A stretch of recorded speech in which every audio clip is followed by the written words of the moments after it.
5 years ago, I was working as an assistant to our then warden and going out on hunting trips at the weekend with Melanie. We were close at the time. Mum had just left, you know.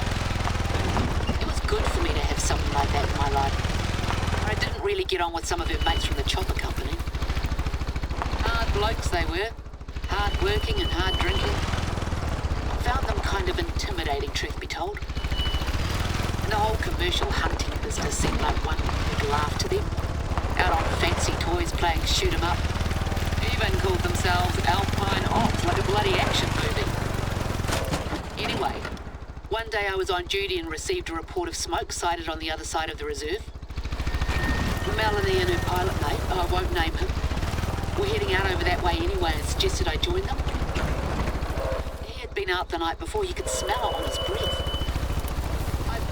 I wanted her to like me. They'd take the piss out of you if you complained too much and call you a wuss or worse. So I got in. It was fine at first. The pilot was keeping it together and Melanie tried to reassure me that it was probably just some kid's campfire. But then it fogged up. He didn't know what to do. Started swerving as if to get out of it. Next thing, we hit a bluff. I don't remember anything after that. Everyone survived. The pilot broke quite a few bones, but Melanie got off with just a few cuts and bruises. A lucky sucker. And the fire? Was alarm. Anyway, the wreckage from that accident was never cleared. And I haven't been back since either. 2 out of the way.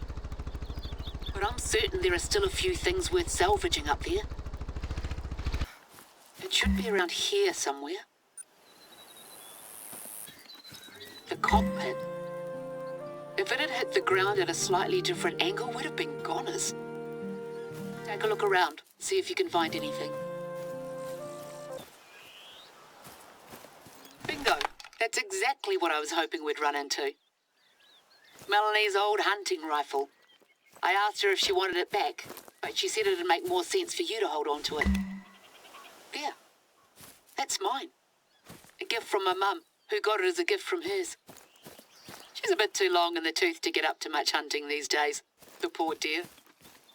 And I've been missing it all this time.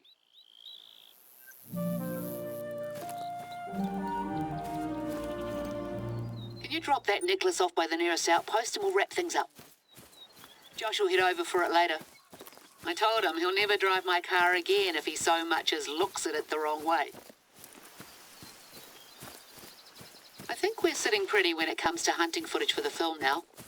I'll send what we have over to the marketing team and leave the rest in their hands. Still, it's a shame that the moose thing didn't pan out. I've had more than my fair share of false starts over the years. So I knew it was never going to be easy. They're tricky like that. Something for the book at least, eh? An ultimate chapter. He yet lives. I'll be sure to let you know how the video is received anyway.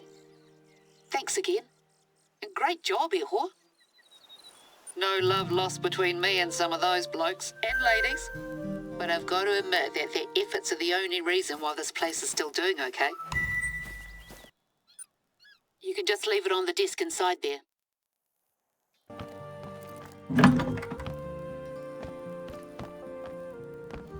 I hope Mum will be happy it's back in the family. Right, well I know you came here on holiday and... Huh? Did you hear that? Could it really be? It's close. Sounds like just beyond the outpost. Turn that camera on again. We're not done here yet. Follow the call. It couldn't have gone far.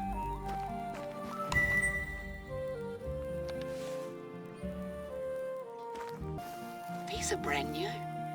I can almost feel how close you are.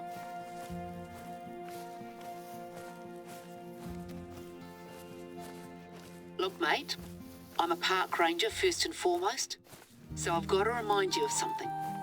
In this jurisdiction, moose are considered deer, and deer are pests.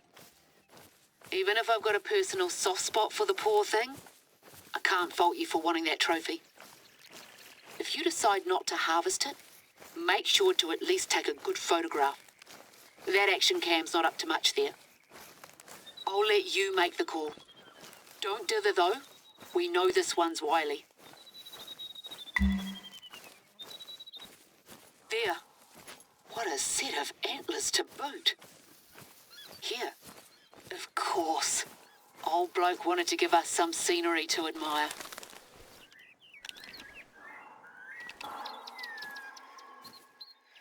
Got him. And he's off. It's what I would have done. We're a bunch of softies, eh? Still, now we've got proof. No one's ever going to call me a crackpot again.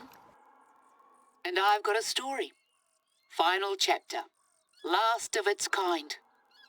Or The Spirited Adventures of the Stoic Hunter and the Elusive Prey. Resplendent sword, eat your heart out.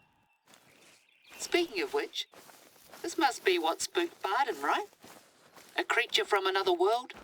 Just like one of those, things from his movie? Quite the reaction, but then I guess he was still pretty munted.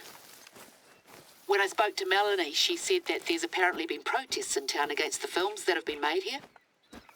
Some of the Kiwi actors involved have cited poor working conditions, things like that. I have to say, I'm glad to see people rally around a common cause, even if I can't help but feel somewhat responsible for this whole debacle. But that's over and done with. The important thing is that we're changing tack, going all in on what this place needs. You know, they even invited me to an advanced screening of the film. I think I'll be not so politely declining. Well, that's that. As I was saying earlier, I know you originally came here to get away from it all, so why don't you take that time now and enjoy yourself? I'll be in touch again soon.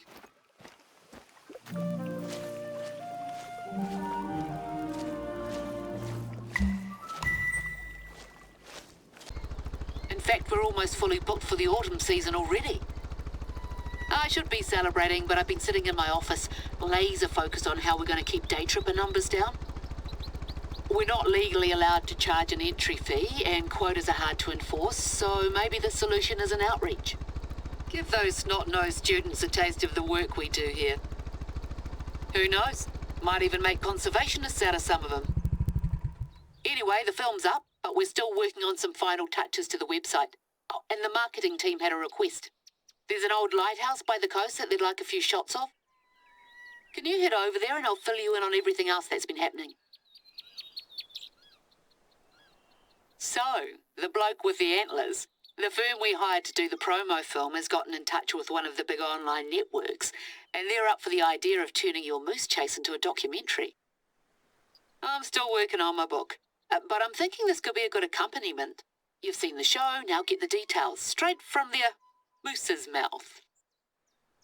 Of course, they want to use your footage, and maybe even get an interview. You keen? Give it a think. Good opportunity to raise your profile, though I get the feeling that's not something that matters all that much to you. That's why I like you, Ehor.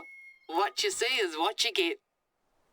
In other news, Josh convinced me to let him go to that advanced screening of Resplendent Sword. He loved it, the brat, but then he must have read the books cover to cover about 10 times. He said, get this, he said that it had a strong message about environmentalism and cooperation. You think the same people who left all those messes behind came up with that? Hypocritical rubbish. It has given him a newfound appreciation for the reserve, though. He's even expressed an interest in hunting for the first time in his entire life. I think it's as much your influence as anything, but he's not going to admit to that anytime soon.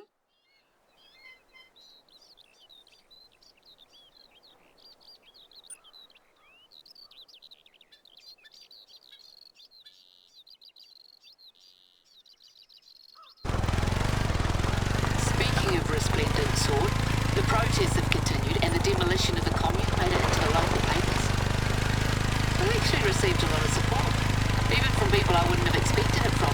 It's been humbling. I'm not going to go out of my way to drop in on the town, especially now I'm so busy with the book, but it is nice to feel like you're part of a community again.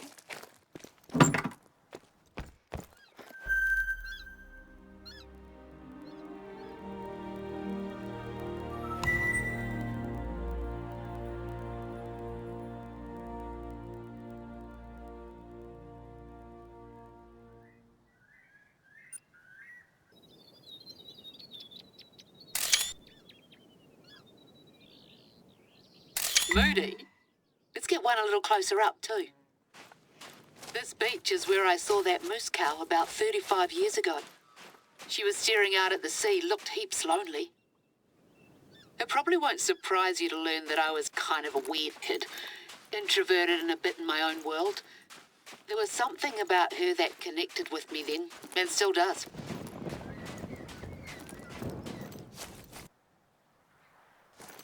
No one's manned this place for decades. Bolted shut. Right, let's grab a close-up from around here. Perfect. I'll send these on right away.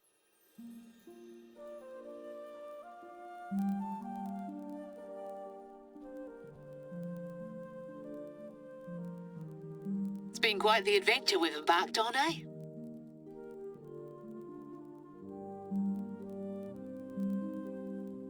I can finally see a future for this place where we're not at the mercy of outside actors, and that's in no small part thanks to you.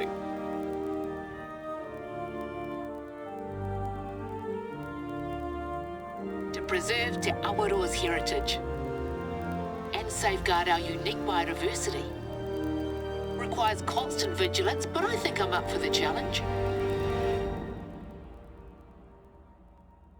Wouldn't you agree, Eho?